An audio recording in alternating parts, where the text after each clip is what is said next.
أعوذ بالله من الشيطان الرجيم. بسم الله الرحمن الرحيم.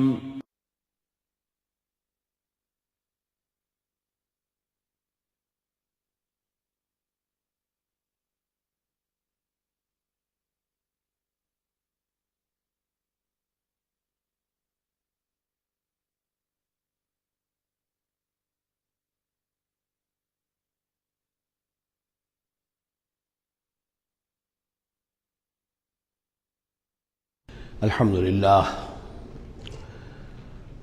للہ وکفا والصلاة والسلام علی عباده الذین اصطفیٰ، خصوصاً علی افضلہم وخاتم النبیین محمد الامین وعلی آلہ وصحبہ اجمعین. اما بعد فاعوذ باللہ من الشیطان الرجیم. بسم اللہ الرحمن الرحیم. وَإِذَا أُنزِلَتْ سُورَةٌ أَنْ آمِنُوا بِاللَّهِ وَجَاهِدُوا مَعَ رَسُولِهِ اسْتَأْذَنَكَ أُولُو الطَّوْلِ مِنْهُمْ وَقَالُوا ذَرْنَا نَكُن مَعَ الْقَاعِدِينَ رَضُوا بِأَنْ يَكُونُوا مَعَ الْخَوَالِفِ وَطُبِعَ عَلَى قُلُوبِهِمْ فَهُمْ لَا يَفْقَهُونَ. صدق اللہ العظیم. سورہ توبہ میں ابھی یہی منافقین کا بیان چل رہا ہے، اور جب کوئی صورت نازل ہوتی ہے کہ ایمان لاؤ اللہ پر اور جہاد کرو اس کے رسول کے ساتھ مل کر، استأذنک اولو الطول منہم، تو ان میں سے جو مقدرت والے ہیں، دولت والے ہیں، وسائل رکھنے والے ہیں، وہ بھی آپ سے آ کر رخصت مانگتے ہیں. وقالوا ذرنا نکن مع القاعدین، اور کہتے ہیں کہ ہمیں چھوڑ دیجئے، رہنے دیجئے، ایگزمپٹ کر دیجئے، ہم یہیں بیٹھ رہنے والوں میں شامل ہو جائیں. رضوا بأن یکونوا مع الخوالف، وہ اس پر راضی ہو گئے کہ پیچھے رہنے والی عورتوں میں شامل کر دیے جائیں. یعنی جنگ کرنا مردوں کا کام ہے، اور خواتین کو چونکہ پیچھے بچے اور خواتین ظاہر بات ہے کہ گھروں میں رہ جانے والے تھے، تو انہوں نے اپنے لیے یہ مقام پسند کیا. یہ ایک طرح کا ان پر طنز ہے. رضوا بأن یکونوا مع الخوالف وطبع علی قلوبہم فہم لا یفقہون، تو ان کے دلوں پر مہر کر دی گئی اور اب وہ سمجھ نہیں سکتے. لیکن الرسول والذین آمنوا معہ، اس کے برعکس اللہ کے رسول صلی اللہ علیہ وسلم اور جو لوگ ان کے ساتھ ایمان لائے، جاہدوا باموالہم وانفسہم، انہوں نے جہاد کیا اللہ کی راہ میں، اپنے اموال سے بھی، اپنی جانوں سے بھی. وَأُولَٰئِکَ لَهُمُ الْخَيْرَاتُ، یہ وہ لوگ ہیں جن کے لیے بھلائیاں ہیں، خوبیاں ہیں، نیکیاں ہیں، اچھا اجر ہے. وَأُولَٰئِکَ هُمُ الْمُفْلِحُونَ، اور یقیناً یہی لوگ ہیں فلاح پانے والے، آخری منزل مراد کو پا لینے والے. فلاح کے لفظ پر انشاءاللہ تفصیلی گفتگو جو ہے وہ سورہ مومنون کے شروع میں ہوگی. یہ ایک بڑی اہم اصطلاح ہے قرآن کی. میں نے اب تک اس کا ترجمہ بس اسی طریقے سے، اسی لفظ کے ساتھ کیا ہے. اعد اللہ لہم جنات تجری من تحتہا الانہار خالدین فیہا، اللہ تعالیٰ نے ان کے لیے ان باغات کو تیار کیا ہے جن کے دامن میں یا جن کے نیچے ندیاں بہتی ہوں گی، جن میں وہ ہمیشہ ہمیش رہیں گے. ذالک الفوز العظیم، اور یہ بہت بڑی کامیابی ہے. وجاء المعذرون من الاعراب لیؤذن لہم، اور آئے آپ کے پاس بہانے بنانے والے بدو بھی. مدینے کے لوگوں کا تذکرہ ہو رہا تھا. اب ظاہر بات ہے یہ نفیر عام تھی، اعلان عام تھا، تو اب جو بھی آس پاس تھے، جو دیہات میں رہنے والے مسلمان تھے، ان پر بھی یہ حکم جو ہے عائد تھا. تو ان میں سے بھی لوگ آئے اور رخصت طلب کرنے لگے. جاء المعذرون من الاعراب، اعراب اعرابیون کی جمع ہے، وہ جو لوگ بادیہ نشین بدو. لیؤذن لہم، کہ انہیں بھی اجازت دے دی جائے، انہیں بھی رخصت دے دی جائے. وقعد الذین کذبوا اللہ ورسولہ، اور بیٹھ رہے وہ لوگ جنہوں نے کہ جھوٹ کہا تھا اللہ سے اور اس کے رسول سے. وعدے جو کیے تھے وہ جھوٹ نکلے، یا یہ کہ جو عذر کر رہے وہ جھوٹا ہے. سیصیب الذین کفروا منہم عذاب علیم، ان قریب ان میں سے جو لوگ کفر پر اڑ جائیں گے، یا جو لوگ فی الواقع کفر کی حد کو پہنچ گئے ہیں، ان کے لیے دردناک عذاب ہے. لیس علی الضعفاء، کمزوروں کا معاملہ یہ نہیں ہے، ان پر کوئی ذمہ داری نہیں ہے، کوئی ملامت نہیں ہے، ضعیف ہوں. ولا علی المرضى، نہ ہی بیماروں پر. ولا علی الذین لا یجدون ما ينفقون، نہ ہی ان پر کہ جن کے پاس کچھ خرچ کرنے کے لیے نہیں ہے. آخر اتنا لمبا سفر کرنا ہے، تبوک تک جانا ہے، کوئی سواری چاہیے، 4 آدمیوں پر ایک اونٹ ہو، کچھ تو ہو، کہیں تو کچھ نہ کچھ تو ان کو سہارا ملے، ان کے پاس سامان نہیں ہے، پیسہ نہیں ہے۔ لا یجدون ما ينفقون، تو جو لوگ اپنے پاس کوئی اس کی مقدرت نہیں رکھتے اور ساز و سامان نہیں رکھتے تو ان پر حرج نہیں ہے۔ لیس علی الضعفاء حرج، یہ لیسا کے بعد جو ہے حرج یہاں آیا ہے، ان پر کوئی گناہ نہیں ہے، کوئی الزام نہیں ہے، کوئی ملامت نہیں ہے۔ اذا نصحوا للہ ورسولہ، جبکہ وہ اللہ اور اس کے رسول کے ساتھ مخلص ہوں، دل میں اخلاص ہے، لیکن یہ کہ مجبوری فی الواقع ہے، کوئی ضعیف ہے، بہت بوڑھا ہے، کوئی بیمار ہے، کوئی بالکل یعنی بغیر کسی وسائل کے ہے۔ ما علی المحسنین من سبیل، ایسے جو محسن لوگ ہیں، جو جن کا دین جو ہے وہ یعنی درجہ احسان کو پہنچا ہوا ہو، ان کے لیے کوئی ملامت نہیں، ان کے اوپر کوئی گرفت نہیں۔ واللہ غفور الرحیم، اور اللہ غفور الرحیم ہے۔ ولا علی الذین اذا ما اتوک لتحملہم، اور نہ ہی ان پر کوئی الزام ہے یا ان پر کوئی گناہ ہے کہ جو آئے آپ کے پاس، جب آئے کہ آپ ان کے لیے سواری کا انتظام کر دیں، لتحملہم، قلتا، تو اے نبی آپ نے فرمایا، لا اجد ما احملکم علیہ، نہیں میرے پاس بھی کوئی سواری کا بندوبست نہیں ہے، میں نہیں پاتا کوئی چیز جس پر کہ آپ کو سوار کر سکوں۔ تولوا، تو مجبوراً وہ لوٹ گئے، وَأَعْيُنُهُمْ تَفِيضُ مِنَ الدَّمْعِ، اور ان کے آنکھوں سے آنسو جاری تھے، حزناً، اس حزن کی وجہ سے، اس رنج اور غم کی وجہ سے، اللہ یجدوا ما ينفقون، کہ ان کے پاس نہیں ہے جسے وہ خود خرچ کر سکیں اور اپنے لیے کسی سواری کا بندوبست کر سکیں۔ ایک طرف یہ جذبہ ہے، چاہتے ہیں، جانا چاہتے ہیں، لیکن مجبوری ہے، اس مجبوری کی بنا پر بھی اگر وہ رک رہے ہیں تو ان کو صدمہ ہے، افسوس ہے، رو رہے ہیں۔ دوسری طرف وہ ہیں جو اولو طول ہیں، ان کے پاس سب کچھ موجود ہے، وسائل و ذرائع ہیں، لیکن جانے کو تیار نہیں۔ انما السبیل علی الذین یستاذنونک وہم اغنیاء، ملامت اور الزام تو ان لوگوں پر ہے کہ جو آپ سے رخصت مانگتے ہیں جبکہ وہ غنی ہیں، مالدار ہیں۔ رضوا بان یکونوا مع الخوالف، وہ راضی ہو گئے اس پر کہ وہ پیچھے رہنے والی خواتین ہی کے ساتھ ہو جائیں۔ وطبع اللہ علی قلوبہم، اللہ نے ان کے دلوں پر مہر کر دی، فہم لا یعلمون، اور اب وہ صحیح علم سے بے بہرہ ہو چکے ہیں۔ یعتذرون الیکم اذا رجعتم الیہم، اب یعتذرون چونکہ یہ فعل مضارع ہے تو یہ بھی ہو سکتا ہے کہ کر رہے ہیں، ترجمہ ہو کہ وہ اب بہانے بنا رہے ہیں یا عذر پیش کر رہے ہیں، اور یہ بھی کہ کریں گے۔ تو اس اعتبار سے یہ آیات یہ بھی ممکن ہے کہ اثناء سفر میں، واپسی کا جو سفر ہے تبوک سے، اس میں نازل ہوئی ہوں، اور یہاں پھر ہم مستقبل کے حوالے سے اس کا ترجمہ کریں گے۔ اور یہ بھی ہو سکتا ہے کہ مدینے واپس تشریف لانے کے بعد یہ آیات نازل ہوئی ہوں، تو اب حال میں اس کا ترجمہ ہوگا۔ بہانے بنائیں گے وہ لوگ کہ جن کی طرف کہ تم جاؤ گے لوٹ کر، یا بہانے بنا رہے ہیں تمہارے پاس آ کر وہ لوگ کہ جن کے پاس تم آ گئے ہو لوٹ کر، یہ دونوں ترجمے ممکن ہیں۔ قل لا تعتذروا، کہہ دیجئے یا کہہ دیجئے گا کہ اب بہانے مت بناؤ، کوئی عذر مت تراشو، کوئی لیم ایکسکیوزز پیش نہ کرو۔ لن نؤمن لکم، اب ہم تمہاری بات نہیں مانیں گے۔ قد نبأنا اللہ من اخبارکم، اللہ تعالیٰ نے ہمیں تمہاری خبروں سے پورے طور پر مطلع کر دیا ہے۔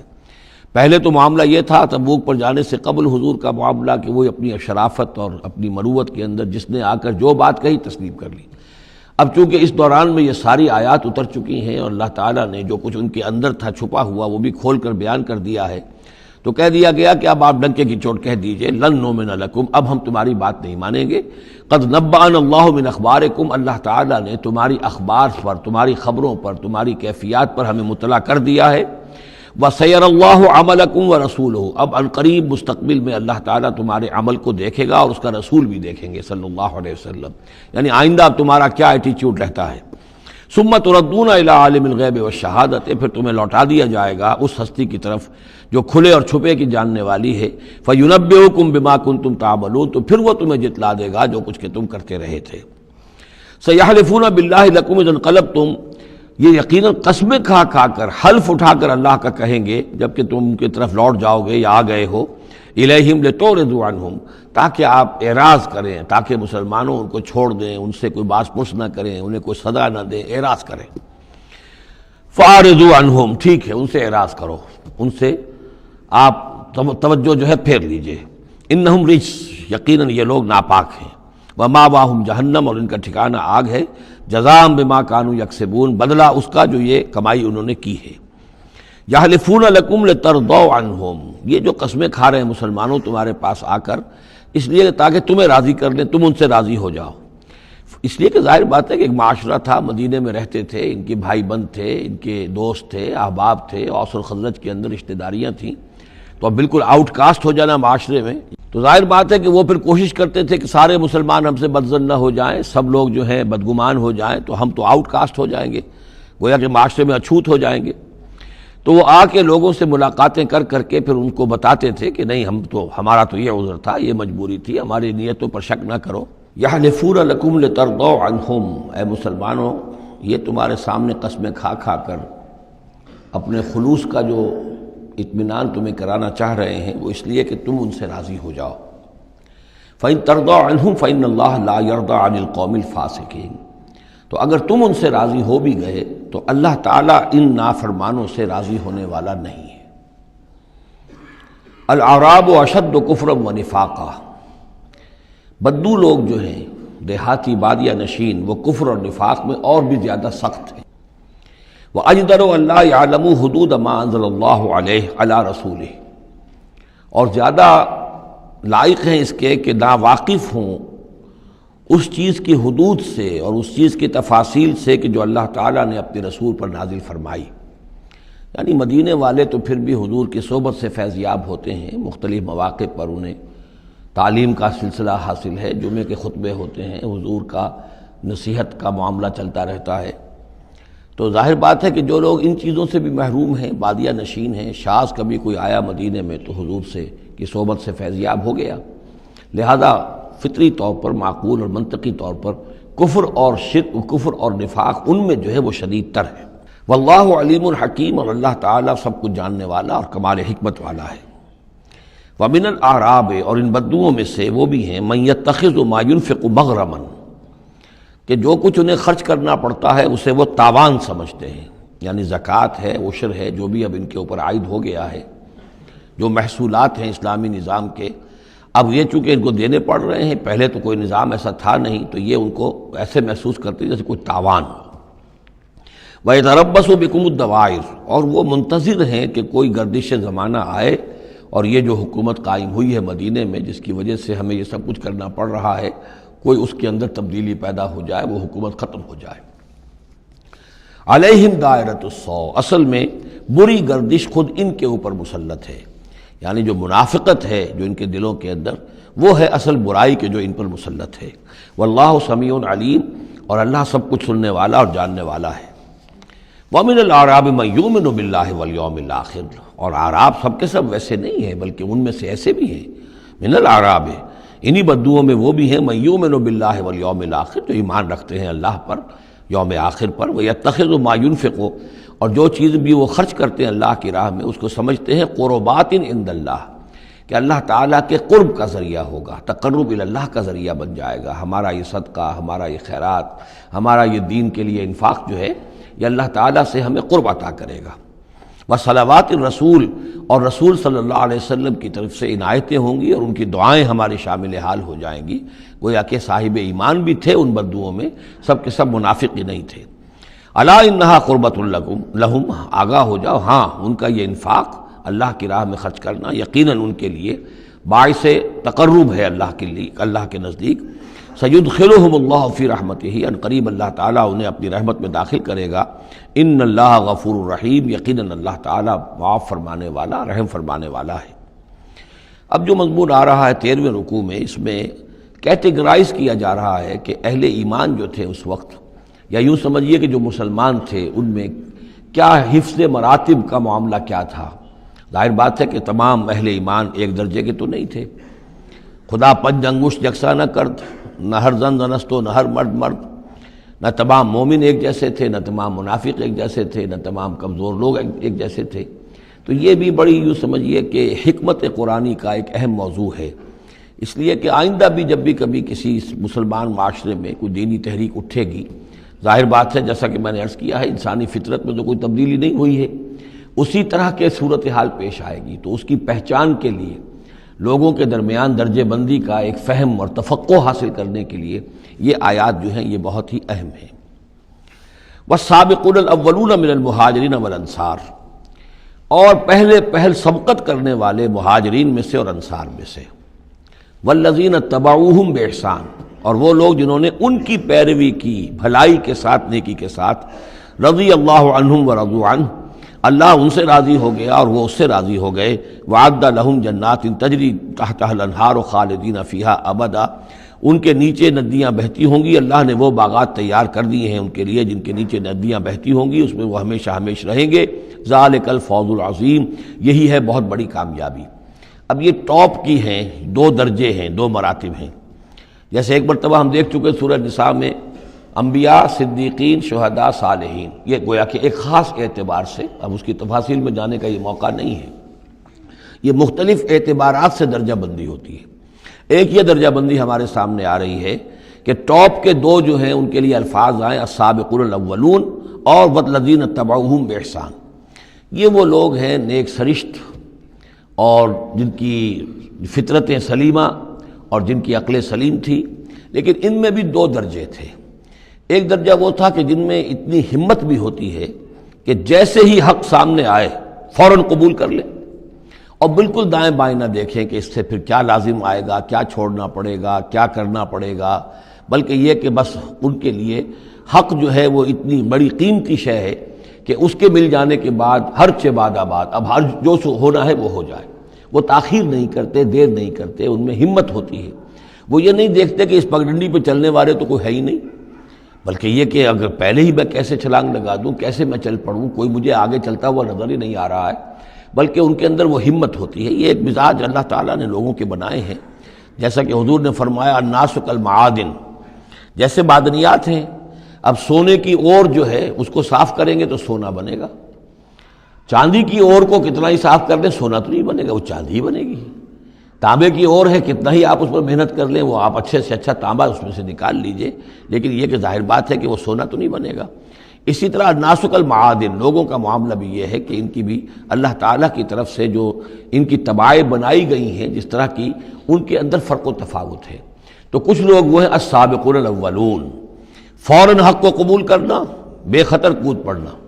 بے خطر کود پڑا آتش نمرود میں عشق، عقل ہے محو تماشائے لب بام ابھی۔ کچھ دوسرے لوگ ہوتے ہیں سلیم الفطرت بھی ہیں اور ان کو بھی بات سمجھ میں آ گئی ہے، لیکن ہمت میں تھوڑے سے کم ہوتے ہیں۔ پہلے ذرا کچھ لوگ آگے چل کے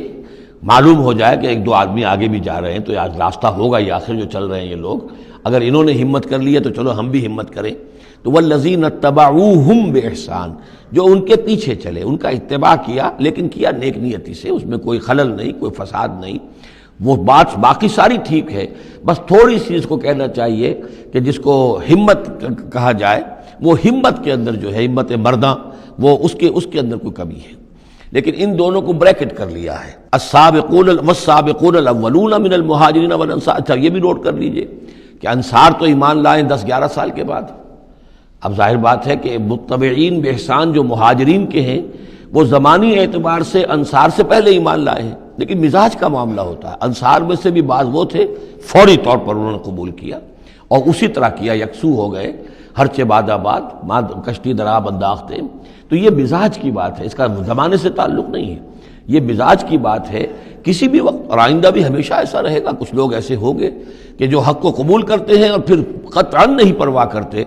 دائیں بائیں نہیں دیکھتے، کوئی آ رہا ہے یا نہیں آ رہا، کوئی ساتھ دے رہا ہے یا نہیں دے رہا ہے، کچھ نہیں، کوئی خطرات ہیں، کوئی مشکلات ہیں، کوئی مصائب آئیں گے، ہر چہ بعد آباد۔ کچھ لوگ ہیں جو ذرا دائیں بائیں دیکھ کر تھوڑا سا چلتے ہیں، ان کی ہمت جو ہے اتنی نہیں ہوتی۔ والسابقون الاولون من المہاجرین والانصار والذین اتبعوہم بإحسان رضی اللہ عنہم ورضوا عنہ وعد لہم جنات تجری تحت الانہار خالدین فیہا ابدا ذالک الفوز العظیم۔ وَمِمَّنْ حَوْلَكُمْ مِنَ الْأَعْرَابِ مُنَافِقُونَ۔ اب یہ ایک طرف تو یہ ٹاپ کے دو اور ایک اب بالکل نیچے جا کر، اور جو لوگ تمہارے آس پاس آباد ہیں، جو بدوؤں میں، جو بادیہ نشین ہیں، ان میں منافق ہیں۔ وَمِنْ أَهْلِ الْمَدِينَةِ، اور نہ صرف ان میں ہیں، اہل مدینہ میں بھی ہیں۔ مَرَدُوا عَلَى النِّفَاقِ، یہ لوگ وہ ہیں جو نفاق پر اڑ چکے ہیں۔ اب یعنی ان کا نفاق جو ہے جیسے ٹی بی کی 3rd سٹیج ہوتی ہے کہ جس کے بعد پھر امید نہیں ہوتی کہ شفا ہو جائے گی، یہ پرانی زمانے کی باتیں ہیں، اب تو ٹی بی لا علاج مرض نہیں رہا، پہلے کی بات ہے۔ لیکن یہ ہے کہ یہ اس جو مرض ہے نفاق کا، ان کا اس تیسری سٹیج کو پہنچ چکا ہے۔ مرض علی النفاق، لا تعلمہم آپ انہیں نہیں جانتے، نحن نعلمہم ہم انہیں جانتے ہیں، سنعذبہم مرتین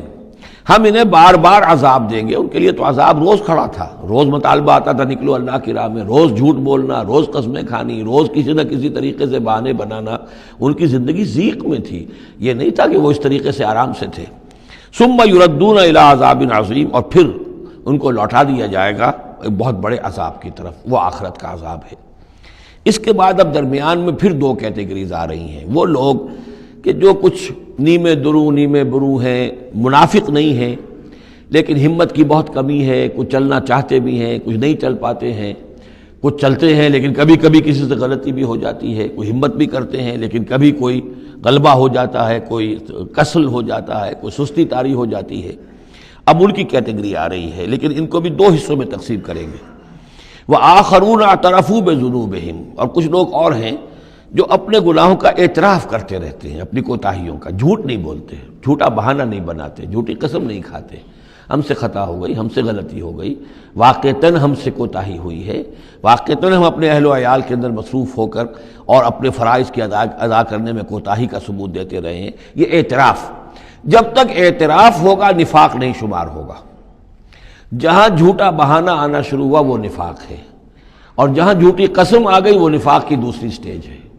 اور اس کے بعد تیسری سٹیج یہ ہوتی ہے کہ اہل ایمان سے انہیں ضد ہو جاتی ہے، قد ہو جاتی ہے، دشمنی ہو جاتی ہے کہ یہ بے وقوف لوگ جو ہیں ان کی وجہ سے ہم پریشان ہو رہے ہیں، اگر یہ بھی ہماری طرح بیٹھ رہے ہیں تو ہمیں بھی کوئی پوچھے نہیں اور کوئی ہمارے اوپر بھی کوئی عتاب نہ آئے۔ یہ چونکہ فوراً وہ تو جیسے ہی آواز آئی اور یہ چل پڑتے ہیں، لہذا بجائے اس کے کہ ان کے بارے میں اچھے احساسات و جذبات ہوں کہ چلیے اللہ ان کو توفیق دے رہا ہے، بلکہ ان سے ایک دشمنی اور ایک ان کے دلوں کے اندر عداوت پیدا ہو جاتی ہے، وہ ہے نفاق۔ یہ اور کیٹیگری ہے کہ جو نفاق سب سے نیچے کر لیجئے اور سب سے اوپر وہ دو ہیں، والسابقون الاولون من المہاجرین والانصار والذین اتبعوہم بإحسان۔ اب ان کے درمیان میں یہ دو سٹیجز ہیں۔ وآخرون اعترفوا بذنوبہم اور کچھ لوگ اور ہیں جنہوں نے اپنی کوتاہیوں کا، اپنی تقصیر کا اعتراف کیا۔ خلطوا عملا صالحا وآخر سیئا، انہوں نے کچھ گڈمٹ کیا ہوا ہے، نیک کام بھی کرتے ہیں، اثار بھی کرتے ہیں، انفاق بھی کرتے ہیں، لیکن یہ کہ کبھی کوئی غلط کام بھی کر بیٹھتے ہیں، کوئی بری حرکت بھی سرزد ہو جاتی ہے۔ عسى اللہ ان یتوب علیہم، اللہ تعالیٰ امید دلاتا ہے کہ اللہ تعالیٰ ان کی توبہ کو قبول فرمائے گا اور ان کی توبہ جو ہے ان کو توبہ کی توفیق دے گا۔ ان اللہ غفور الرحیم، یقیناً اللہ تعالیٰ غفور اور رحیم ہے۔ اس میں شان نزول کے اعتبار سے ایک روایت بھی ہے، حضرت ابو لبابہ تھے رضی اللہ تعالیٰ عنہ اور ان کے کچھ ساتھی تھے، ان سے غزوہ تبوک کے موقع پر یہ کوتاہی ہو گئی کہ کسل کی وجہ سے اور مال اور دنیا میں اپنے مصروفیات اور مشاغل کی وجہ سے نہیں جا سکے، لیکن یہ ہے کہ ان کو شدید فوراً ہی احساس ہو گیا کہ ان سے تو بہت بڑی غلطی ہوئی ہے، بڑی خطا ہو گئی ہے، بڑی کوتاہی ہوئی ہے، اور اس احساس کی وجہ سے اس درجے ان کو اندر جو ہے ندامت کے جذبات پیدا ہوئے کہ انہوں نے اپنے آپ کو مسجد نبوی کے ستونوں سے باندھ لیا کہ اب حضور ہی آئیں گے اور اگر اعلان فرمائیں گے کہ ہماری توبہ قبول کر لی ہے اللہ تعالیٰ نے اور اپنے دست مبارک سے ہمیں کھولیں گے تب ہم یہاں سے آزاد ہوں گے، ورنہ ہم یہیں پر اپنی جانیں دے دیں گے، اپنے آپ کو باندھے رکھیں گے ان ستونوں کے ساتھ۔ پھر حضور واپس تشریف لائے ہیں اور یہ آیات جب نازل ہوئیں، عسى اللہ ان یتوب علیہم، اللہ تعالیٰ ان قریب یا اللہ توقع ہے اللہ ان کی توبہ قبول فرمائے گا، تب حضور نے آ کر انہیں کھولا اور انہیں یہ خوشخبری دی کہ ان کی توبہ جو ہے اللہ نے قبول کر لی ہے۔ یہ وہی بات ہے جو سورہ نساء میں بھی ہم پڑھ چکے ہیں، ثم یتوبون من قریب، وہ لوگ انما التوبۃ علی اللہ للذین یعملون السوء بجہالۃ ثم یتوبون من قریب، فوری طور پر جو ہے انسان کے اندر وہ ایمانی جذبات جو ہیں دوبارہ عود کر آئیں اور وہ فوراً توبہ کرے، تو ایسی توبہ کا قبول کرنا جو ہے اللہ تعالیٰ نے گویا کہ اپنے ذمے واجب ٹھہرایا ہوا ہے۔ البتہ یہ کہ پھر ان کے بارے میں خاص طور پر یہ حکم ہوا خذ من اموالہم صدقۃ، روایت میں تو یہ آتا ہے کہ وہ خود بھی لے کر آئے تھے مال کہ یہ اللہ تعالیٰ کے جو ہماری توبہ قبول کی ہے تو ہم یہ اس کے شکرانے کے طور پر اللہ کی راہ میں یہ مال پیش کرتے ہیں اپنا، لیکن یہ کہ یہ قاعدہ کلیہ بھی ہے کہ خذ من اموالہم صدقۃ، جہاں تک منافقین کا معاملہ تھا روک دیا گیا، ان کے اب آپ صدقات قبول نہ کیجئے، اب ان کے نفقات اللہ کے ہاں قبول نہیں ہوں گے، لیکن یہ چونکہ ضعفاء ہیں، یہ کمزور ہیں، یہ منافق نہیں ہیں مخلص، کمزور مخلص ہیں، لہذا ان کے لیے کہ ان کے اموال میں سے صدقہ آپ قبول فرما لیجئے۔ خذ من اموالہم صدقۃ تطہرہم وتزکیہم بہا، اس طرح ان کے مال سے صدقہ قبول کرنے کا نتیجہ یہ نکلے گا کہ آپ ان کو پاک کریں گے اور تزکیہ کریں گے ان کا اس صدقے کے ذریعے سے. وصلی علیہم، ان کے لیے دعائیں کیجئے. ان صلاتک سکن لہم، یقیناً نبی آپ کی دعا جو ہے ان کے حق میں وہ بہت ہی سکون بخش ہے کہ انہیں یہ خیال ہو کہ ہم سے جو خطا ہوئی تھی ہم نے بھی استغفار کیا، توبہ کی ہے، اور اللہ کے رسول بھی ہمارے لیے دعا کر رہے ہیں. واللہ سمیع علیم، اور اللہ سب کچھ سننے والا اور جاننے والا ہے. الم یعلموا ان اللہ هو يقبل التوبۃ عن عبادہ، کیا وہ نہیں جانتے کہ اللہ تعالیٰ اپنے بندوں کی توبہ قبول فرماتا ہے. ویاخذ الصدقات، اللہ تعالیٰ بندوں کے صدقات قبول کرتا ہے. یعنی اللہ کا احسان ہے. صدقہ وہ شے ہے، خیرات وہ شے ہے حضور نے اپنے اوپر حرام کی، اپنی اولاد پر حرام کی ہے. اللہ تعالیٰ کی وہ شان ہے، وہ الغنی ہے، لیکن وہ کہتا میں تو قبول کرتا ہوں. میرے دین کے لیے تم خرچ کرتے ہو، میرے لیے میری رضا جوئی کے لیے خرچ کرتے ہو، تو میں تو تمہارے صدقات کو قبول کرتا ہوں.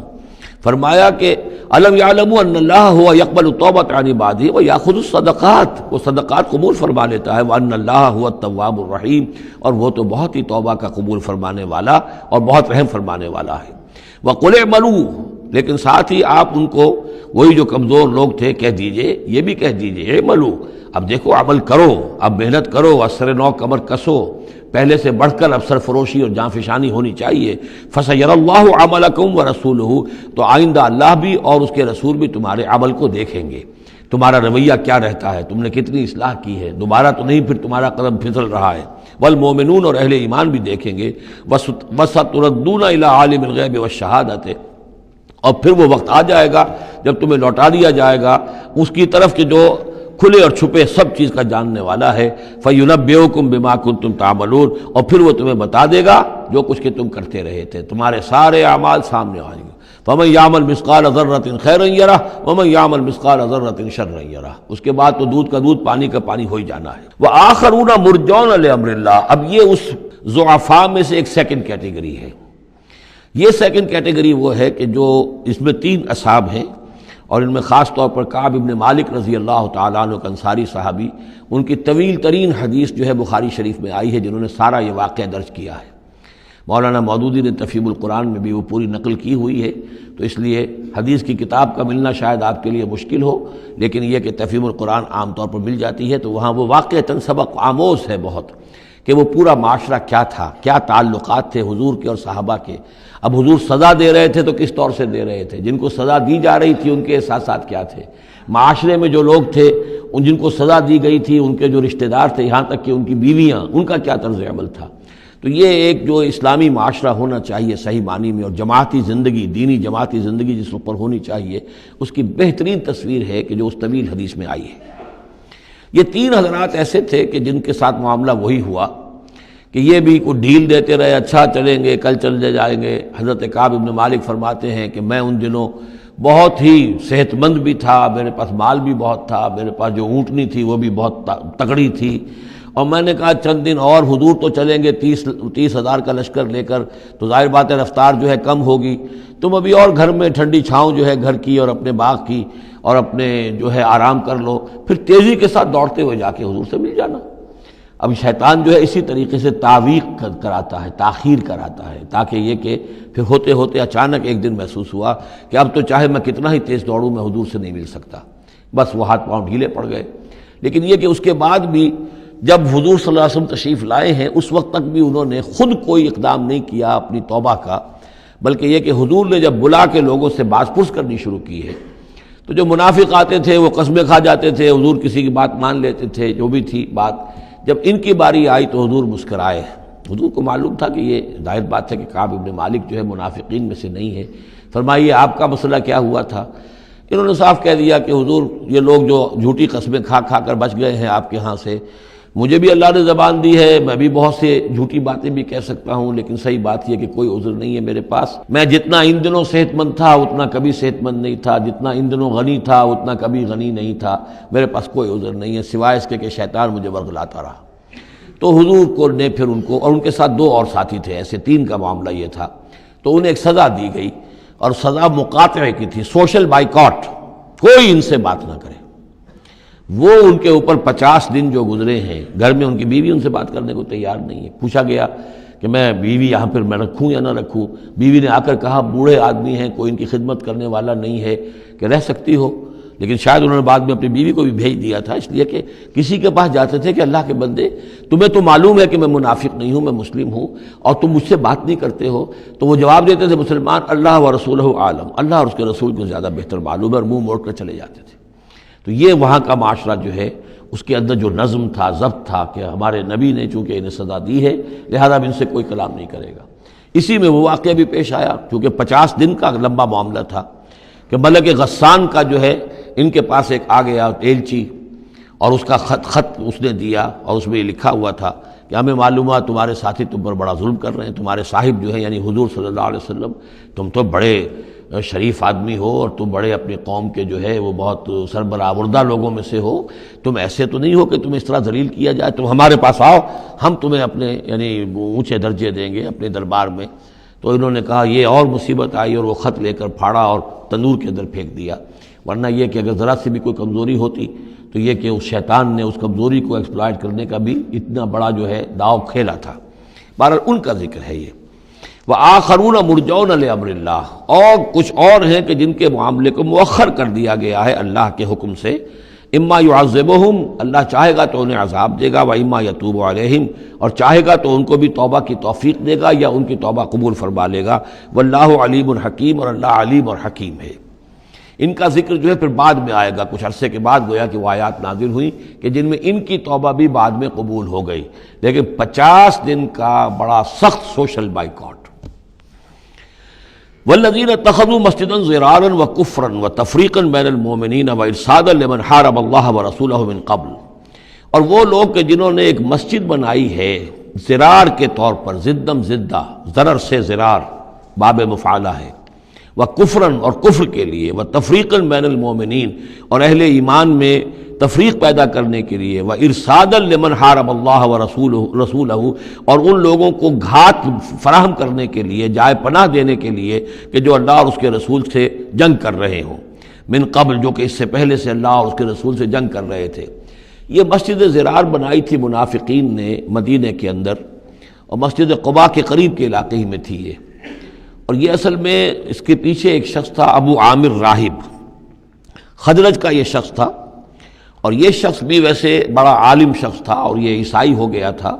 اور راہب ہو گیا تھا. جیسے کہ ورقہ ابن نوفل تھے, وہ قرشی تھے, لیکن وہ بھی ان کی طبیعت سلیم تھی, عقل سلیم اور فطرت سلیمہ کی روشنی میں انہوں نے بھی اس وقت پھر بت پرستی چھوڑ کر اور عیسائیت اختیار کر لی تھی. کان یکتب التوراۃ بالعبرانیہ, اور اتنے بڑے عالم تھے کہ تورات عبرانی زبان میں لکھا کرتے تھے. تو اس حوالے سے اسی طرح کی ایک پیرلل شخصیت یہ ہے, ابو عامر خزرج کے تھے یہ. لیکن یہ شخص جو ہے راہب بنا, لیکن اس کو معاملہ برعکس ہوا. ورقہ ابن نوفل نے تو حضور کی تصدیق کی جب حضرت خدیجہ رضی اللہ تعالی عنہا لے کر گئی ہیں حضور کو, ان کا کہ یہ وہی ناموس ہے جو موسیٰ اور عیسیٰ پر آیا تھا, اور اللہ کرے کہ میں اس وقت تک زندہ رہوں جب کہ آپ کی قوم آپ کو یہاں سے نکال دے گی. تو حضور حیران ہوئے, ابا مخرجیہم, کیا یہ لوگ مجھے یہاں سے نکال دیں گے؟ تو ان کا کہ ہاں یہ معاملہ ایسا ہی ہے, جس کے ساتھ بھی ہوا ہے پھر اس کی قوم نے اس کے ساتھ دشمنی کی ہے. تو برعکس رویہ یہ تھا اس کا ابو عامر خزرجی کا کہ یہ جو ہے حضور کا شدید ترین دشمن ہو گیا. بدر کی شکست جب ہو گئی کفار کو, تو پھر یہ مکے ہی میں جا کر آباد ہو گیا, اور وہاں یہ سازش کرتا رہا. اور یہ فوج جو ابو سفیان لے کر آئے احد میں, اس کے پیچھے بھی اس کی سازش کار فرما تھی. اور احد میں ساتھ آیا مشرکین کے, اور وہاں آ کر اس نے مسلمانوں کے جب لشکر آمنے سامنے ہوئے تھے دامن احد میں, تو اس نے باہر نکل کر تقریر کی تھی انصار مدینہ پر جو بھی اثرات اس کے تھے. قدیم کے نیک آدمی تھا, عالم آدمی تھا, زاہد آدمی تھا, راہب تھا. تو اس حوالے سے اس نے چاہا تھا کہ انصار کو برگشتہ کریں محمد رسول اللہ صلی اللہ علیہ وسلم سے کہ وہ علیحدہ ہو جائیں, لیکن اس کی کوئی چال چلی نہیں تھی, کامیاب نہیں ہو پائی تھی. پھر یہ کہ اس کے بعد جب حنین کی بھی جنگ ہو چکی, اور پھر تھک ہار کر جب اسے معلومات جزیرہ نماء عرب میں تو میرے لیے کوئی جگہ نہیں ہے, تو پھر وہ شام چلا گیا تھا. شام میں مقیم رہ کر اس کا سلسلہ جنبانی جاری تھا مدینے کے منافقین کے ساتھ, اور وہاں سے اس نے انہیں حکم دیا کہ ایک مسجد بناؤ, ہو ذرا مدینے سے باہر, تاکہ جو بھی ہمارے سازشی عناصر ہیں وہ وہاں جمع ہو سکیں. یہ آپ کہیں گے مسجد ہے, یہ تو ہم مسجد میں نماز پڑھنے کے لیے جمع ہوتے ہیں, اور چونکہ مدینے سے ذرا باہر ہوگی لہذا اس کی خبریں بھی عام طور پر لوگوں کو نہیں ملیں گی، باہر سے کوئی پیغام مجھے بھیجنا ہوگا میں وہاں پہنچا دوں گا، تو نام اس کا مسجد رکھا گیا، اصل میں وہ فتنے کا ایک مرکز تھا جو تعبیر کیا گیا۔ تو والذین اتخذوا مسجدا ضرارا وکفرا وتفریقا بین المؤمنین وارصادا لمن حارب اللہ ورسولہ، یہ تھے مقاصد اس مسجد کی تعمیر کے، مسجد نما عمارت جو انہوں نے بنائی تھی کہ وہ اصل میں مسلمانوں کو نقصان پہنچانے کے لیے، کفر کی تقویت کے لیے، اہل ایمان میں تفریق پیدا کرنے کے لیے، اور جو بھی اللہ اور اس کے رسول کے دشمن ہیں ان کو ایک جائے پناہ اور ان کے لیے ایک گھات کی جگہ کہ وہ وہاں جا کر آ کر بیٹھے، جی مسافر ہیں مسجد کے اندر ٹھہرے ہوئے ہیں، ان کے اوپر کوئی جو ہے کوئی تعارض ان سے نہ کرے۔ وَلَيَحْلِفُنَّ إِنْ أَرَدْنَا إِلَّا الْحُسْنَى، اور عن قریب وہ قسمیں کھا کھا کر کہیں گے کہ نہیں حضور ہماری کوئی بری نیت نہیں تھی، کوئی ارادہ نہیں تھا، بلکہ یہ کہ ہم نے تو نیکی کا ارادہ کیا تھا، اصل میں دوسری مسجد ہم سے دور پڑتی تھی، کچھ جماعت میں ہماری کچھ نمازیں رہ جاتی تھی جماعت سے، ہم نے کہا کہ ہم ایک مسجد اور بنا لیں تاکہ ہماری تمام جو نمازیں ہیں باجماعت ادا ہو جائیں۔ واللہ یشہد انہم لکاذبون، اللہ گواہی دیتا ہے کہ یہ جھوٹے ہیں۔ لا تقم فیہ، انہوں نے آ کے حضور سے درخواست کی، ایک دفعہ حضور آپ تشریف لے چلیے، آپ کے آنے سے وہاں بڑی برکت ہو جائے گی، تو آپ مسجد جو ہے ہماری اس کو بھی یہ سعادت نصیب ہو جائے کہ آپ قدم رنجاں فرمائیں وہاں، لیکن اللہ تعالیٰ نے بروقت روک دیا۔ لا تقم فیہ ابدا، اے نبی آپ اس مسجد میں کبھی کھڑے نہ ہوں۔ لمسجد اسس علی التقوی من اول یوم، یقیناً وہ مسجد جو پہلے دن ہی سے تقوی پر تعمیر کی گئی، مسجد قباء قریبی تھی، اور یہ وہ مسجد ہے کہ جو سب سے پہلے تعمیر ہوئی ہے اور اس کی بنیاد تقوی پر تھی۔ حضور جب ہجرت کا سفر اختیار کر کے آئے تھے، مدینے پہنچے تو وہاں پہلا پڑاؤ تھا، مدینے سے 3 میل باہر، اس پڑاؤ کی جگہ پر یہ وہ مسجد قباء ہے۔ تو مسجد اسس علی التقوی من اول یوم، پہلے دن سے جو مسجد جو ہے تقوی پر جس کی بنیاد رکھی گئی، احق ان تقوم فیہ، وہ زیادہ حقدار ہے، مستحق ہے اس کی کہ آپ اس میں کھڑے ہوں، اس میں نماز پڑھیں۔ فیہ رجال یحبون ان یتطہروا، اس میں وہ لوگ ہیں کہ جن کو بڑی پسند ہے یہ بات کہ وہ بہت پاک رہیں، بہت پاک رہیں۔ واللہ یحب المطہرین، اور اللہ تعالیٰ کو ایسے لوگ بہت پسند ہیں کہ جو بہت زیادہ پاکی کو پسند کرتے ہوں۔ ان سے پوچھا گیا پھر مسجد قباء والے مسلمانوں سے کہ آپ لوگوں کی وہ کون سا وصف ہے آپ کا جس کی وجہ سے اللہ تعالیٰ نے اتنی مدح فرمائی ہے کہ یہ بڑے متطہرین ہیں، مطہرین، اور اللہ ان کو پسند کرتا ہے؟ تو انہوں نے فرمایا کہ ہم قضائے حاجت کے بعد ڈھیلے بھی استعمال کرتے ہیں اور پھر پانی سے بھی طہارت کرتے ہیں، تو یہ دونوں طریقے سے وہ اپنا استنجا جو ہے وہ پوری طریقے سے کرتے تھے۔ اسی کو سمجھا گیا ہے کہ اللہ تعالیٰ نے اس کی تعریف فرمائی ہے۔ فیہ رجال یحبون ان یتطہروا واللہ یحب المطہرین، افمن اسس بنیانہ علی تقوی من اللہ ورضوان، تو کیا بھلا وہ کہ جس نے اپنی بنیاد رکھی ہو اپنی عمارت کی تقوی پر اللہ کی طرف سے اور اس کی رضا پر، وہ بہتر ہے، ام من اسس بنیانہ، یا وہ کہ جس نے اپنی تعبیر کی بنیاد رکھی ہے علی شفا جرف ہار، ایک ایسی کھائی کے کنارے پر جس کا کنارہ گرا چاہتا ہے، فنہارا بہی فی نار جہنم، تو پھر وہ اس کو لے کر گر گیا نار جہنم میں۔ یعنی یہ کہ انسان تعبیر کرتا ہے تو کوئی جگہ دیکھتا ہے، فرض کیجئے کوئی ایسی جگہ ہے کہ نیچے سے کھوکھلی ہے، آپ نے دیکھا ہوگا بعض جگہ دریاؤں کے کناروں کے اوپر کہ نیچے سے لیکن اوپر کنارہ چلا آ رہا ہے، اب اس کنارے کے اوپر جو ہے جس کے نیچے سپورٹ نہیں ہے، کوئی تعمیر کرے گا تو تعمیر کہاں جائے گی؟ وہ تو ظاہر بات ہے کہ وہ دریا میں گر جائے گی۔ تو اصل میں یہ جو تدبیریں ہوتی ہیں منافقین کی، ان کی مثال ایسے ہے کہ جہنم کے کنارے کے اوپر یہ خشکی ہے، اس کا کنارہ باہر نکلا ہوا ہے، اس پر یہ اپنی تعمیر کر رہے ہیں، ظاہر بات ہے کہ وہ کنارہ بھی ڈھہ جائے گا اور ان کو اور ان کی تعمیر کو لے کر جہنم میں جا گرے گا۔ واللہ لا یہدی القوم الظالمین، اور اللہ تعالیٰ ایسے ظالم لوگوں کو راہیاب نہیں کرتا۔ لا یزال بنیانہم الذی بنوا ریبۃ فی قلوبہم، یہ عمارت جو انہوں نے بنائی ہے، یعنی یہ جو بھی منافقت کی عمارت انہوں نے تعمیر کی ہے اور تانا بانا بنا ہے، یہ عمارت جو انہوں نے بنائی ہے اب رہے گی ان کے دلوں میں،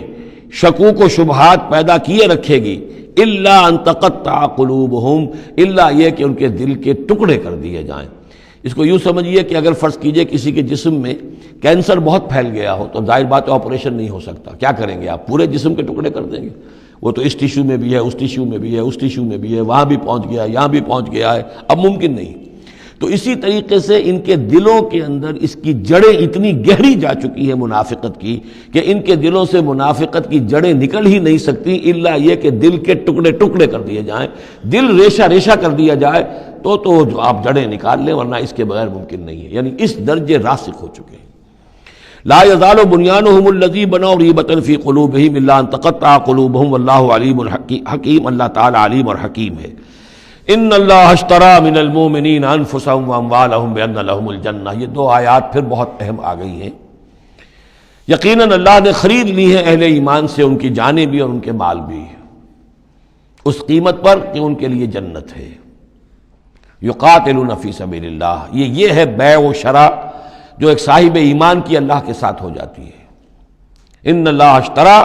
صاحب ایمان بیچتا ہے، اللہ خریدتا ہے۔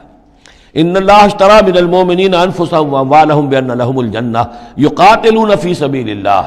وہ جنگ کرتے ہیں اللہ کی راہ میں، فیقتلون ویقتلون، تو قتل کرتے بھی ہیں قتل ہوتے بھی ہیں۔ 70 قتل کر دیے انہوں نے قرشی میدان بدر میں، 70 شہید ہو گئے دامن احد میں۔ وعد اللہ علیہ حقا، وعدن علیہ حقا، یہ وعدہ اللہ کے ذمے ہے، ثابت ہے، پختہ ہے، قائم ہے، یعنی جنت انہیں اللہ دے کر رہے گا۔ اس میں اصل میں جو بین السطور کہیے یا جو چیز پس منظر میں ہے وہ یہ ہے کہ ایک سودا ہوتا ہے نقد، آپ نے مال دیا اور قیمت لے لی، بات ختم ہو گئی۔ یہ جو اللہ کے ساتھ سودا ہے یہ ادھار ہے، یہاں سب کچھ لگا دو، خرچ کر دو، جان مال تن من دھن لگا دو، آخرت میں ملے گی جنت۔ جنت یہاں نہیں ہے، جنت وہاں ہے۔ تو چونکہ ادھار کا سودا ہے، اس پر دل میں کچھ نہ کچھ دغدغہ رہتا ہے۔ نو نقد نہ تیرا ادھار والی جو مثال ہے کہ 9 نقد نہ تیرا ادھار کی 13 سے بہتر ہے کہ 9 جو نقد ملتے ہیں وہ لے لیے جائیں۔ تو اس حوالے سے جو ہے انسانی کمزوری بربنائے طبع بشری، اس کے اندر ایک دغدغہ رہتا ہے،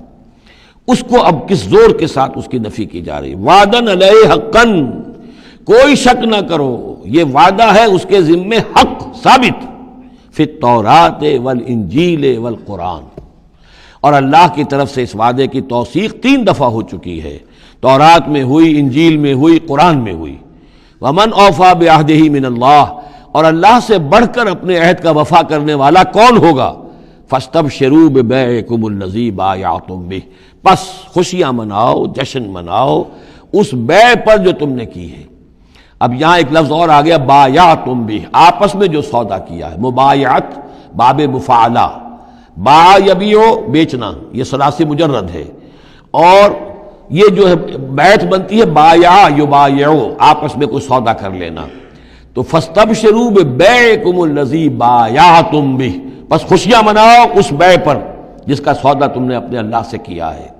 یہیں سے لفظ بیعت نکلا ہے۔ بیعت کیا ہے؟ ایک بندہ اللہ کے حوالے کرتا ہے اپنے آپ کو، لیکن چونکہ اللہ تعالیٰ تو سامنے خود موجود نہیں ہے، اس وقت اللہ کے رسول تھے، تو بیعت ہو رہی ہے اصل میں تو اللہ سے، بیع اللہ سے ہے اور بیعت رسول اللہ سے ہو رہی ہے صلی اللہ علیہ وسلم۔ دست مبارک اللہ کا نہیں ہے بلکہ اللہ کے رسول کا ہے۔ البتہ ایک جگہ ہم جا کر دیکھ لیں گے کہ فرمایا گیا کہ ایک تیسرا ہاتھ اور بھی ہے، انویزیبل ہاتھ، غیر مرئی ہاتھ اللہ کا بھی ہے، ید اللہ فوق ایدیہم، اللہ کا ہاتھ ان کے ہاتھوں کے اوپر ہے۔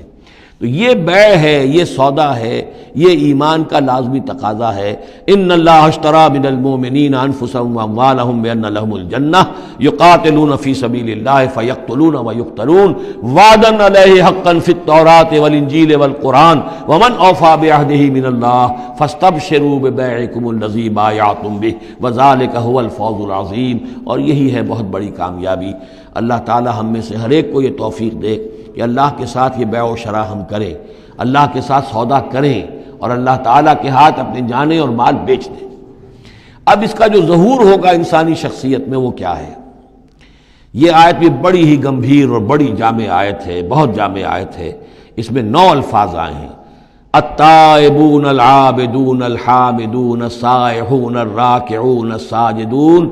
الآمرون بالمعروف والناہون عن المنکر والحافظون لحدود اللہ وبشر المؤمنین۔ توبہ کرنے والے، اللہ کی پرستش اور بندگی کرنے والے، اللہ کی حمد اور تعریف کرنے والے، دنیاوی آسائشوں سے لا تعلق رہنے والے، سائحون پچھلے زمانے میں ہوتا تھا بنباس لینے والے، چلے جانے والے، شہروں کو چھوڑ کر چلے جاتے تھے لوگ جنگلوں کے اندر، لیکن ہمارے ہاں اسلام میں اب سیاحت نہیں رہی ہے، رہبانیت ختم کر دی گئی ہے۔ البتہ روزے داروں پر اطلاق ہوتا ہے، مہاجرین پر، مجاہدین پر جو اللہ کی راہ میں نکلے ہوتے ہیں وہ بھی گویا کہ ان کے مشابہ ہو جاتے۔ لا رہبانیت فی الاسلام الا الصوم، لا رہبانیت فی الاسلام الا الجہاد فی سبیل اللہ۔ الراکعون رکوع کرنے والے، الساجدون سجدہ کرنے والے، اور پھر تین الفاظ وہ ہیں کہ جو ایک عملی جد و جہد، باقی سارے اوصاف تو اپنے ہیں، ذاتی ہیں، لیکن اس سے جو متعدی ہونا ہے، معاشرے کے ساتھ انہیں جو معاملہ کرنا ہے، جو بھی اب اس دعوت و تحریک کے لیے جو عمل کرنا ہے، الامرون بالمعروف نیکی کا حکم دینے والے، والناہون عن المنکر بدی سے روکنے والے، اور سب سے زیادہ جامع لفظ آیا حافظون لحدود اللہ، اللہ کے حدود کی حفاظت کرنے والے، گویا کہ خدائی فوجدار بن کر کھڑے ہو جانے والے کہ یہ اللہ کے حدود ہیں، ہم پامال نہیں کرنے دیں گے، ہم انہیں توڑنے نہیں دیں گے۔ یہ ہے وہ در حقیقت کے جو منہج انقلاب نبوی کے ضمن میں اس دور میں جو ایک اجتہاد کی ایک ضرورت ہے کہ جو بھی آخری مرحلہ ہوگا جبکہ وہ سارے مراحل طے ہو چکے ہوں تو اس میں نہی عن المنکر بالید، کہ ہم حدود اللہ کو اب نہیں ٹوٹنے دیں گے اور ہم پوری طاقت کے ساتھ حفاظت کریں گے اللہ کی حدود کی، اور جو بھی منکرات ہیں ان کو روکیں گے۔ وبشر المؤمنین، اور اے نبی ان اہل ایمان کو آپ بشارت دے دیجئے، اللہم ربنا اجعلنا منہم۔ ما کان للنبی والذین آمنوا ان یستغفروا للمشرکین ولو کانوا اولی قربی، اور یہ نبی کے لیے اور نہ ہی اہل ایمان کے لیے یہ روا ہے کہ وہ استغفار کریں، بخشش چاہیں مشرکین کے لیے، خواہ وہ ان کے قرابت دار ہوں، ولو کانوا اولی قربی من بعد ما تبین لہم، اس کے بعد کہ ان کے لیے یہ بات واضح ہو چکی ہو انہم اصحاب الجحیم، کہ وہ لوگ جہنمی ہیں۔ وما کان استغفار ابراہیم لابیہ الا عن موعدۃ وعدہا ایاہ، اور نہیں تھا استغفار کرنا ابراہیم کا اپنے والد کے حق میں مگر ایک وعدے کی بنیاد پر کہ جو انہوں نے اس سے کیا تھا جب گھر سے نکالا ہے باپ نے، یہ ہم سورہ مریم میں پڑھیں گے، تو اس وقت وعدہ کر کے نکلے تھے ساستغفر لک ربی انہ کان بی حفیہ، وہ وعدہ نبھاتے رہے، اور وہ نبھاتے اس لیے رہے کہ امید تھی کہ جب تک وہ زندہ تھا باپ کہ شاید اللہ تعالیٰ اس کو ہدایت دے دے اور یہ ایمان پر آ جائے، لیکن جب اس کی موت واقع ہو گئی تو انہوں نے استغفار بند کر دیا، اس لیے کہ اب ثابت ہو گیا کہ وہ در حقیقت کفر کے اوپر اڑا رہا، اور موت جب واقع ہو گئی تو اب تو توبہ کا دروازہ بند ہو چکا۔ فلما تبین لہ انہ عدو للہ، اور جب ان پر یہ بات روشن ہو گئی، واضح ہو گئی کہ وہ تو اللہ کا دشمن ہے، تبرأ منہ، تو ان سے تبری کیا، ان سے اعلان بیزاری کر دیا۔ ان ابراہیم لأواہ حلیم، یقیناً ابراہیم تو بہت نرم دل تھے اور بہت ہی حلیم الطبع تھے۔ وما کان اللہ لیضل قوما بعد اذ ھداھم، اور یہ اللہ کی شان نہیں ہے، اللہ کا یہ طریقہ نہیں ہے کہ وہ کسی قوم کو گمراہ کر دے اس کے بعد کہ انہیں ہدایت دی ہو، حتی یبین لہم ما یتقون، جب تک کہ واضح نہ کر دے جس چیز سے بچنا چاہیے۔ یعنی جب تک یہ آیت قرآن میں نہیں اتری تھی، اگر کسی مسلمان نے اپنے کسی مشرک باپ یا ماں کے لیے دعا کی ہے تو اللہ نے اس کے لیے معافی کا اعلان کر دیا کہ چونکہ اس بات سے ابھی تک تمہیں آگاہ نہیں کیا گیا تھا کہ اہل ایمان کے لیے رواج نہیں ہے کہ مشرکین کے لیے استغفار کریں، تو جب تک یہ حکم نہیں آ گیا تھا جو بھی اگر کسی نے کیا ہے تو اللہ تعالیٰ اس پر کوئی باس پرس نہیں کرے گا۔ ما کان اللہ لیضل قوما بعد اذ ھداھم حتی یبین لہم ما یتقون، جب تک کہ واضح نہ کر دیا جائے کہ ان چیزوں سے آپ کو بچنا ہے۔ ان اللہ بکل شیء علیم، یقیناً اللہ تعالیٰ ہر شے کا جاننے والا ہے۔ ان اللہ لہ ملک السماوات والارض، یقیناً اللہ ہی کے لیے ہے آسمان اور زمین کی بادشاہی، یحیی و یمیت، وہی زندہ رکھتا ہے، وہی موت وارد کرتا ہے۔ ما لکم من دون اللہ من ولی ولا نصیر، اور تمہارے لیے کوئی نہیں ہے، کوئی نہ حمایتی اور نہ کوئی مددگار اللہ کے سوا۔ لقد تاب اللہ علی النبی والمہاجرین والانصار، اللہ تعالیٰ مہربان ہوا، شفقت فرمائی اللہ تعالیٰ نے اپنے نبی پر بھی صلی اللہ علیہ وسلم، والمہاجرین اور مہاجرین پر، والانصار اور ان انصار پر، الذین اتبعوہ فی ساعۃ العسرۃ، جنہوں نے ان کا ساتھ دیا، ان کی پیروی کی، ان کا اتباع کیا بڑی مشکل وقت میں۔ یہ اسرہ جو ہے اس کو کہا جاتا ہے تبوک کو جیش الاسرہ، بہت ہی تنگی تھی، راشن کی بہت کمی تھی، بھوک کا معاملہ، قحط کا معاملہ، بہت سخت آزمائش تھی جو اللہ تعالیٰ نے اس وقت مسلمانوں کی ہے۔ لیکن جن لوگوں نے ساتھ دیا، ثابت قدم رہے، ان کے لیے اب یہ کہ اللہ تعالیٰ کی طرف سے اعلان عام ہو رہا ہے،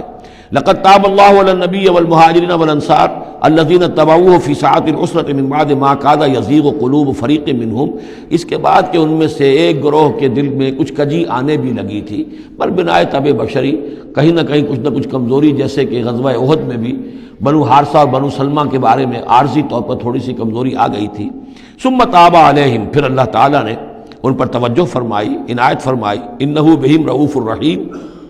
یقیناً وہ ان کے حق میں بہت مہربان ہے، رحم فرمانے والا۔ وعلی الثلاثۃ الذین خلفوا، اور اب یہ اعلان ہو گیا ان تین کے بارے میں بھی جن کا کہ معاملہ مؤخر کر دیا گیا تھا،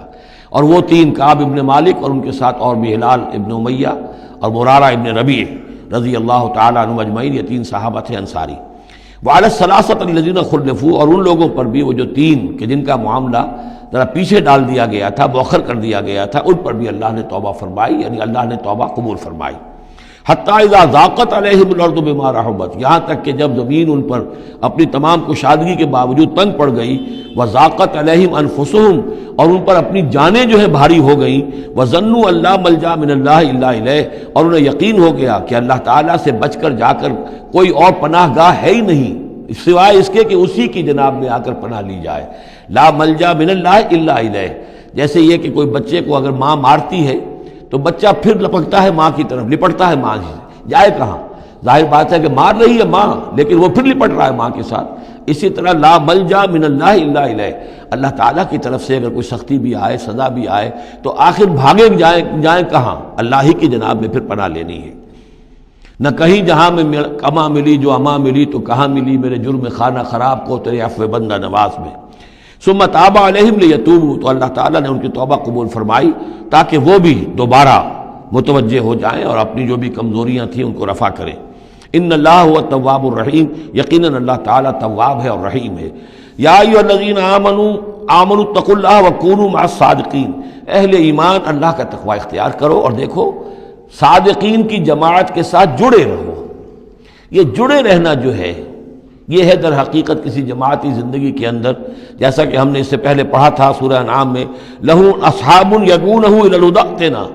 اگر کسی کے کچھ ساتھی ہوں، کسی وقت کسی کا پاؤں گر گیا، پھسل گیا، تو کوئی اور ساتھی سہارا دینے والا ہو، ہاتھ پکڑنے والا ہو، کسی کی کسی وقت ہمت جو ہے جواب دے رہی ہے تو دوسرا جو ہے اس کی ہمت بنانے والا ہو، اجتماعی زندگی جو برکتیں ہیں۔ یا ایھا الذین آمنوا اتقوا اللہ وکونوا مع الصادقین، اور سچے لوگوں کی معیت اختیار کرو۔ ما کان لأہل المدینۃ ومن حولہم من الاعراب ان یتخلفوا عن رسول اللہ، یہ بالکل روا نہیں تھا مدینے والوں کے لیے اور نہ ہی جو ان کے ارد گرد تھے بدو لوگ جو آباد تھے کہ وہ پیچھے رہ جاتے رسول کو چھوڑ کر۔ رسول جا رہے ہیں، تپتی راہیں مجھ کو پکارے، دامن پکڑے چھاؤں گھنیری، وہ تپتی راہوں کی طرف رسول تو جا رہے ہیں اور یہ بیٹھے رہے اپنی ٹھنڈی چھاؤں کے اندر۔ وَلَا يَرْغَبُوا بِأَنفُسِهِمْ عَن نَفْسِهِ، اور نہ ان کے لیے یہ روا تھا کہ وہ نبی کی جان سے بڑھ کر اپنی جان کی فکر کرتے، اپنی جان کی پرواہ کرتے، اپنی آسائش اور اپنی حفاظت اور اپنی عافیت جو ہے اس کی فکر کرتے۔ ذالک بانہم لا یصیبہم ظمأ، یہ اس لیے کہ انہیں نہ تو آتی کوئی بھوک پیاس لگتی، ولا نصب، نہ کوئی ان کے اوپر تکان تاری ہوتی، ولا مخمصۃ، نہ کبھی انہیں فاقے کی تکلیف گوارا کرنا پڑتی فی سبیل اللہ، اللہ کے راہ میں، ولا یطعون موطئا، اور نہ ہی وہ قدم رکھتے کسی جگہ پر یغیظ الکفار، جس سے کہ کفار کو جو ہے کے دلوں میں آگ لگے، ولا ینالون من عدو نیلا، اور نہ وہ لیتے اپنے دشمن سے کچھ بھی، کوئی بازی حاصل کرتے، کچھ پاتے، کچھ اس سے فتح حاصل کرتے، الا کتب لہم بہ عمل صالح، مگر یہ کہ ہر اس فعل کے ساتھ ساتھ ان کے اعمال میں عمل صالح نیکیوں کا اندراج ہوتا رہتا۔ چاہے کبھی بھوک لگتی، کبھی پیاس لگتی، کبھی کوئی اور تکلیف ہوتی، کہیں چلنا پڑتا، اس کی مشقت ہو جاتی، تکان ہو جاتی، کہیں دشمن سے کوئی غزل پہنچا کر اہل ایمان کو لیے کوئی نفع حاصل کر لیا جاتا، جو بھی ہوتا یہ سب کا سب ان کے نامہ اعمال میں نیکیوں کی صورت میں درج ہوتا چلا جاتا۔ ان اللہ لا یضیع اجر المحسنین، یقیناً اللہ تعالیٰ محسنوں کے اجر کو ضائع نہیں کرتا۔ ولا ينفقون نفقة صغیرة ولا کبیرة، اور نہ ہی وہ خرچ کرتے کوئی نفقہ، کوئی انفاق چھوٹا ہو یا بڑا، ولا یقطعون وادیا، اور نہ طے کرتے کوئی وادی الا کتب لہم، مگر یہ کہ وہ لکھ لی جاتی، ان کے سارے نامہ اعمال کے اندر یہ سارے اعمال درج ہو جاتے، لیجزیہم اللہ احسن ما کانوا یعملون، تاکہ اللہ تعالیٰ انہیں بدلہ دیتا بہت ہی عمدہ اس کا کہ جو وہ کرتے رہے ہیں۔ وما کان المؤمنون لینفروا کافہ، اور اہل ایمان کے لیے یہ بات تو ممکن نہیں ہے کہ وہ سب کے سب نکل آئیں۔ اب یہ در حقیقت حل بتایا جا رہا ہے، چونکہ یہ بات سامنے آ چکی ہے کہ جو لوگ بدو ہیں، بادیہ نشین ہیں، وہ کفر میں اور نفاق میں زیادہ سخت ہیں، ان کو حضور کی صحبت سے فائدہ نہیں پہنچ رہا،